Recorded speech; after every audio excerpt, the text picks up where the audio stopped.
Assalamualaikum warahmatullahi wabarakatuh. Halo semuanya. Kembali lagi bersama Ibu.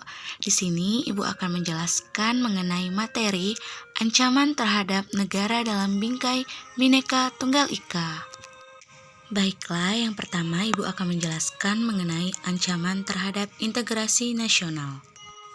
Tahukah kalian, posisi silang yang diberikan Tuhan kepada negara Indonesia tidak hanya meliputi aspek kewilayahan saja, melainkan meliputi pula aspek-aspek kehidupan sosial. Seperti yang pertama, penduduk Indonesia berada di antara daerah berpenduduk padat di utara dan daerah berpenduduk jarang di selatan. Yang kedua, ideologi Indonesia terletak antara komunisme di utara dan liberalisme di bagian selatan. Ketiga, demokrasi Pancasila berada di antara demokrasi rakyat di utara dan demokrasi liberal di selatan. Yang keempat, ekonomi Indonesia berada di antara sistem ekonomi sosialis di utara dan sistem ekonomi kapitalis di selatan. Kelima, masyarakat Indonesia berada di antara masyarakat sosialis di utara dan masyarakat individualis di selatan. 6.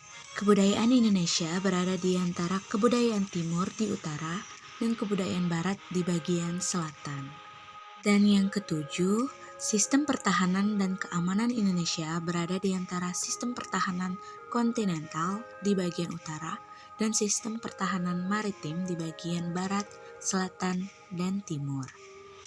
Dengan demikian, maka posisi silang Indonesia merupakan sebuah potensi sekaligus ancaman bagi integrasi nasional bangsa Indonesia. Apa sebenarnya yang menjadi ancaman bagi integrasi nasional negara Indonesia?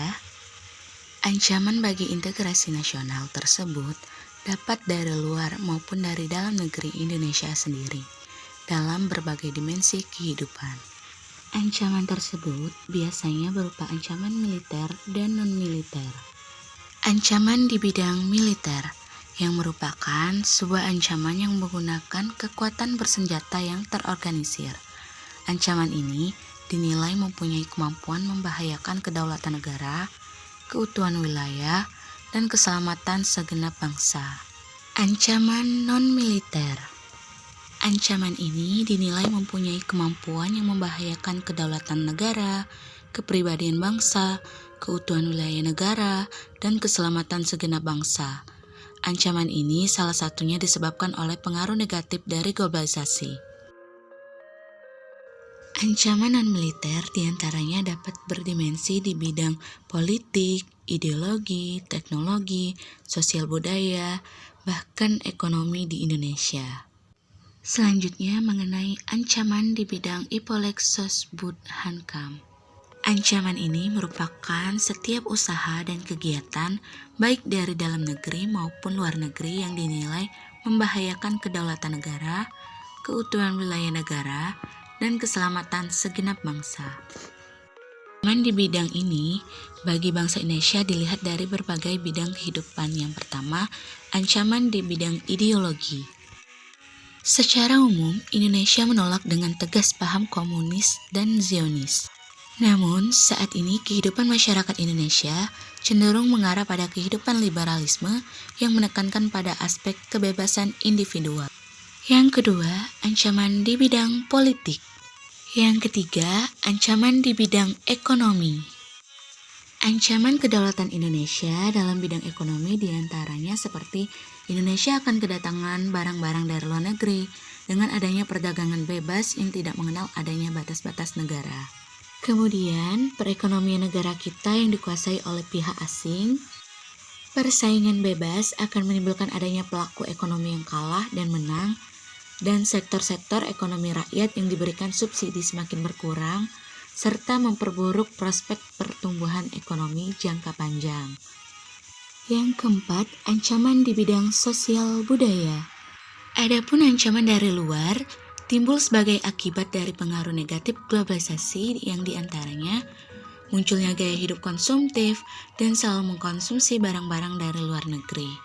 Kemudian munculnya sifat hedonisme yang merupakan kenikmatan pribadi yang dianggap sebagai suatu nilai hidup tertinggi. Kemudian, adanya sikap individualisme yang merupakan sikap yang selalu mementingkan diri sendiri serta memandang orang lain itu tidak ada dan tidak bermakna. Kemudian, munculnya gejala westernisasi yang merupakan gaya hidup yang selalu berorientasi kepada budaya barat tanpa diseleksi terlebih dahulu. Kemudian, semakin memudarnya semangat gotong royong, solidaritas, kepedulian, dan kesetiakawanan sosial. Dan yang terakhir, semakin lunturnya nilai keagamaan dalam kehidupan bermasyarakat.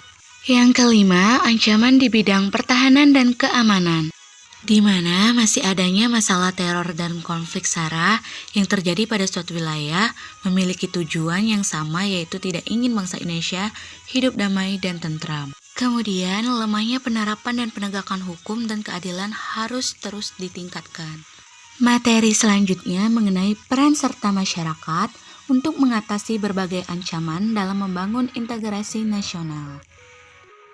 Peran serta masyarakat untuk mengatasi berbagai ancaman dalam membangun integrasi nasional diantaranya seperti yang pertama, tidak membeda-bedakan keberagaman, misalnya pada suku, budaya, daerah, dan sebagainya. Yang kedua, menjalankan ibadah sesuai dengan keyakinan dan agama yang dianutnya. Ketiga, membangun kesadaran akan pentingnya integrasi nasional. Yang keempat, melakukan gotong royong dalam rangka peningkatan kesadaran bermasyarakat, berbangsa, dan bernegara, dan seterusnya. Baiklah, itulah penjelasan dari Ibu. Sekian, Ibu ucapkan terima kasih. Wassalamualaikum warahmatullahi wabarakatuh. Sampai jumpa.